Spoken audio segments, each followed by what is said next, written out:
raja-raja di luar Jawa dalam konteks menjalin kerjasama pertahanan itu tadi.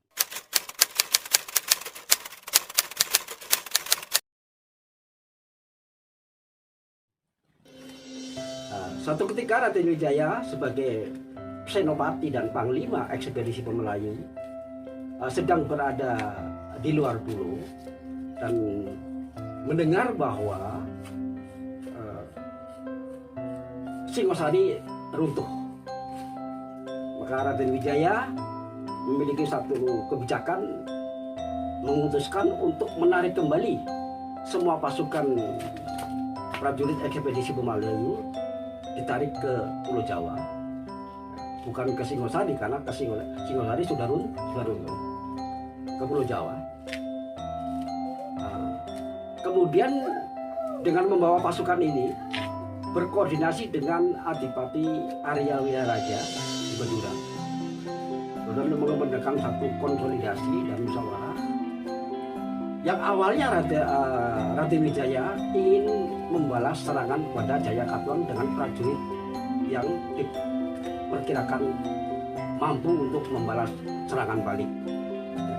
Karena beliau sebagai seorang ksatria, apalagi seorang senopati, maka wajarlah kalau dia merasa ingin membela kerajaan atau negaranya dengan jiwa dan raga sambil bicara penghabisan. Itu sifat ksatria. Namun dari konsolidasi dengan Arya Wiraraja disepakati untuk mohon nasihat dan petunjuk kepada sesepuh, yaitu Ki Dugul Mudo, atau yang dikenal dengan Resi Jabu,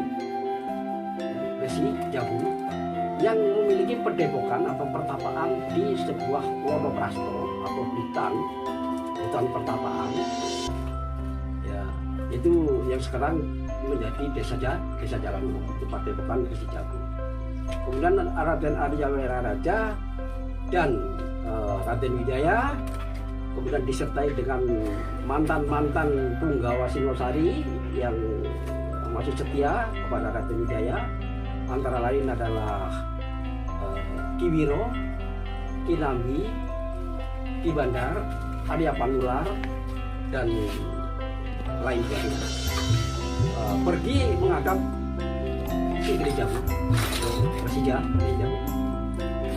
Di sana mendapatkan satu nasihat dan arahan dari Maharaja Jambu agar Raden Wijaya Kolindo tidak melakukan atau tidak mengurungkan niatnya untuk membalas serangan balik ke Jayakatwang, tetapi disarankan agar menenangkan diri, memohon petunjuk kepada Tuhan Yang Maha Esa atau Ijazah Yang Kuasa waktu itu,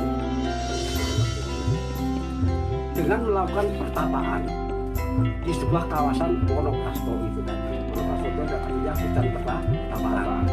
Nah, Wonoprasto hutan pertapaan ini lokasinya atau zonanya ada di wilayah di kaki Gunung Mojo. Gunung Mojo ini sendiri adalah anak gunung atau pegunungan yang berada di hamparan 3 gunung, yaitu Gunung Welirang, Gunung Arjuna, dan Gunung Anjas Moro. Nah, itu wilayah pertapaan. Dan secara kebetulan di sana ada sebuah tempat sakral yang untuk melakukan pertapaan dan puja semedi. Satu adalah di Sendang Suruh, yang kemudian ketika membuka hutan nanti berganti nama dengan nama samaran Joko Suruh. Kemudian tempat yoga semedinya mohon petunjuk kepada Tuhan adalah di Gua Anggaswesi atau Gua Kresno Martopo atau Gua Wisnu Martopo. Situsnya masih ada dan sekarang lokasinya ada di sekitar Desa Pakis. Di sanalah kemudian Raden Wijaya mendapat satu pencerahan atau aklarung, ya, kejernihan jiwa dan raga serta pikiran. Katakanlah dalam budaya dan peradaban waktu itu adalah disebut wangsit atau wahyu. Diyakini bahwa itu adalah wahyu Mangkubuwono, yaitu wahyu kepemimpinan. Yang intinya adalah agar Raden Wijaya jangan membalas serangan ke Jayakatwang, tapi mendirikan sebuah kerajaan baru, ya, dengan membuka sebuah kawasan hutan yang berada di kaki Gunung Mojo tempat beliau bertapa yang dikenal dengan Wonoprasto. Nah, Wonoprasto itu mengandung mana dari asal kata dari sistem masyarakat waktu itu adalah disebut dengan catur asram. Catur asram adalah fase brahmacari menuntut ilmu, fase grahasta, fase berumah tangga, dan fase Wonoprasto, kemudian fase sannyasa atau bisuka. Nah, di dalam fase Wonoprasto itu orang-orang yang sudah umur 50 tahun atau 55 tahun ke atas sudah mengurangi untuk meninggalkan hal-hal yang duniawi, mencari jati diri dengan menyegi atau bertapa di hutan-hutan atau di gua-gua. Nah, Wonoprasto inilah tempat pertapaan untuk orang-orang yang sudah sampai pada tataran Wonoprasto. Nah, di sanalah kemudian Raden Wijaya memfungsikan atau menggunakan prajurit-prajurit mantan ekspedisi Melayu ini untuk dikerahkan atau difungsikan membabat atau membuka hutan tadi untuk membuat sebuah kerajaan. Awalnya adalah bukan kerajaan tapi perdukuhan atau perdusunan desa. Nah, sebelum membuat kerajaan atau membuka hutan, maka dibangunlah terlebih dahulu Pakuwon. Pakuwon itu artinya markas prajurit.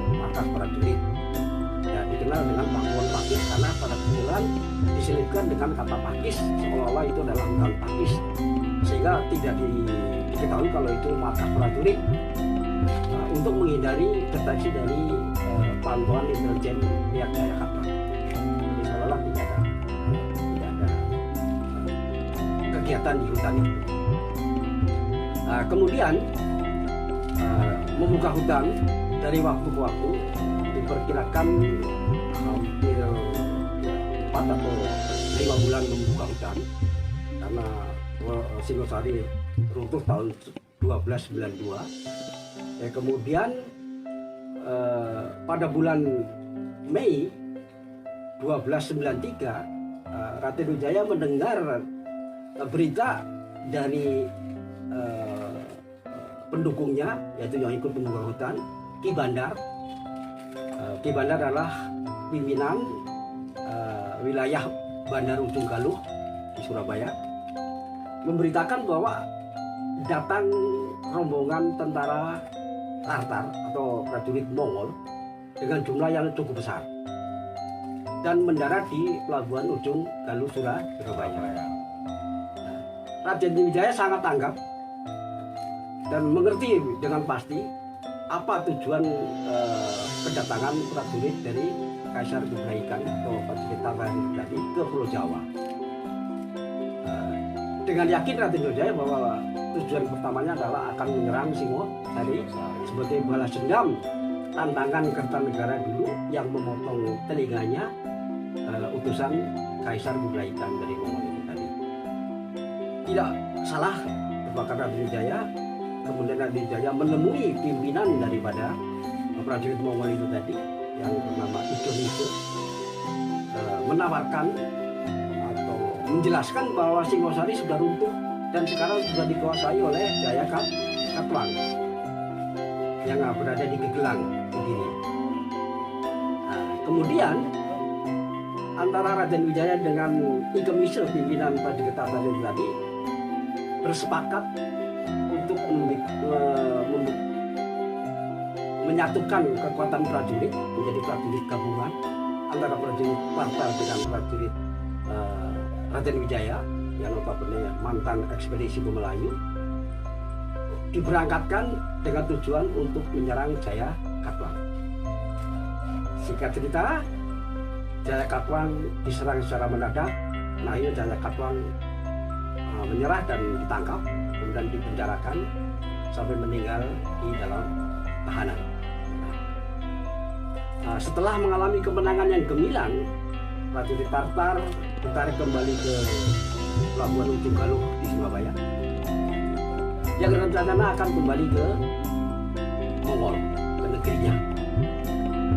Namun sebelum kembali ke negerinya diadakan satu pesta kemenangan di wilayah Muara Kalimas, Surabaya. Itu dalam pesta itu menu utamanya antara lain adalah minuman keras yaitu yang terbuat dari aren atau tuak yang asli dari Tuban, yang kadar alkoholnya agak cukup tinggi sehingga memabukkan. Prajurit-prajurit Mongol sangat senang dengan minuman itu hingga minum sebanyak-banyaknya, dan banyak yang tidak sadar, mabuk dan lain sebagainya. Dalam keadaan seperti itu, prajurit Raden Wijaya tidak menyia-nyiakan kesempatan.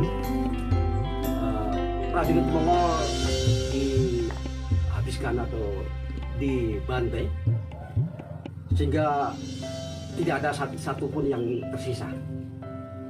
Dan bangkai-bangkai atau mayat-mayat jasad daripada para prajurit pada berserakan di Muara Kalimas, darahnya bercucuran mengalir ke Muara Kalimas sehingga menimbulkan bau amis dan menyengat, mengundang daya tarik rombongan ikan-ikan hiu atau ikan suro dan rombongan badul atau buaya berdatangan.